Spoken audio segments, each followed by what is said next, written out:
చవితి పండుగ వస్తున్నదంటే చాలు ఊర్ల పొంటి పెద్ద మనుషులు పొల్లగాండ్లు మస్తు ఉరుకులాడుతుంటారు. ఎట్లెట్లా చేయాలి ఏమేం చేయాలి అని లెక్కలేసుకుంటుంటారు. ఇక పట్నంలోనైతే చెప్పొద్దు పొర్రి, గల్లీకో గణేషుని నిలబెట్టి ధూమ్ ధామ్ చేస్తుంటారు. అన్నేమో కానీ ఖైరతాబాద్ బడా గణేష్ మస్తు స్పెషల్. బడా గణేష్ దర్శనం చేసుకొని ఇక ఎక్కడెక్కడికెళ్ళో వచ్చి పబ్లిక్ లైన్లు కడుతుంటారు. పెద్ద పెద్ద పేరు మోసిన వాళ్ళు వచ్చి పూజలు చేస్తుంటారు.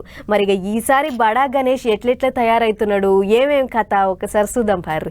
70 ఏండ్ల సంధి లేని కిరికిరి మరిగా ఇప్పుడే ఏంటికి వచ్చిందో ఏం పాడు. ఈసారి ఖైరతాబాద్ బడా గణేష్ కాడ లేని తాకట్లన్నీ బయటపడుతున్నాయట. ప్రతేడు ఈ పాటికి విగ్రహం చాలా వరకు తయారు చేసుడు ఒడుస్తుండే, కానీ ఈసారి ఎటు ముంగట వాడనిస్తలేరట. పండుగకు 100 దినాల ముందు నుంచే బడా గణేష్ విగ్రహాన్ని తయారు చేయడానికి అన్ని తీర్ల ఏర్పాట్లు చేస్తారు. అయితే ఎప్పటికీ అంత కలిసిమెలిసే పనులు చేసుకునేటోళ్ళు ఈసారి 2 గ్రూపులు అయినరాట.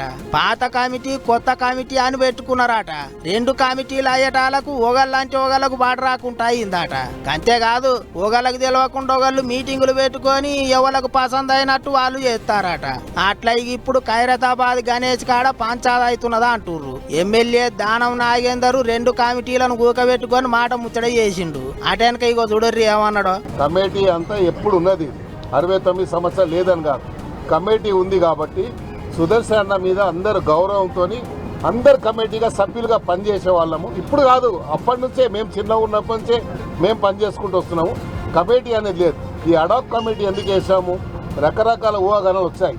లాస్ట్ వినాయక చవితి అయిపోయిన తర్వాత రాజ్ కుమార్ మీద నేను ఇప్పుడే ఆవేదనతో చెప్పినట్టుగా ఎంతో కష్టపడతాడు. 11 రోజులు నిద్ర కూడా ఉండదు, ఎప్పుడు నూక్తే పడిపోయే పరిస్థితిలో ఉంటాడు. అయినా ఒక ఆరోపణ వచ్చినప్పుడు మనం దాన్ని సరిదిద్దే బాధ్యత మన పైన ఉంది.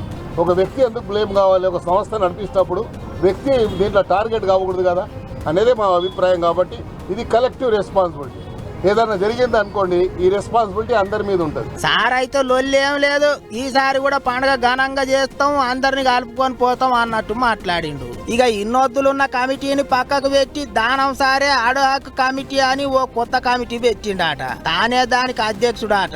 అంతేకాదు బోనాల పండుగ ఒడిసినాక పట్నంలో ధూపదీపానికి కూడా నోచుకొని గుళ్ళన్నిటికీ కమిటీలు చేసి ముంగటికి నడిపిస్తారట. మరి ఇక ఏం చేస్తారో గాని 70 ఏండ్ల సంధి లేనిది ఇప్పుడు కొత్తగా ఈ కమిటీల కిరికిరి ఏంటికొచ్చిందో అనుకుంటారు పట్నం పబ్లిక్. ఖైరతాబాద్ బడా గణేష్ అంటే దేశం అంతా పెద్ద పేరున్నది. అటువంటి జాగలకి ఇట్లా లొల్లులేంటికి పెట్టుకుంటారో ఏమో అని కోపానికి వస్తున్నారు ఇంగింత మంది.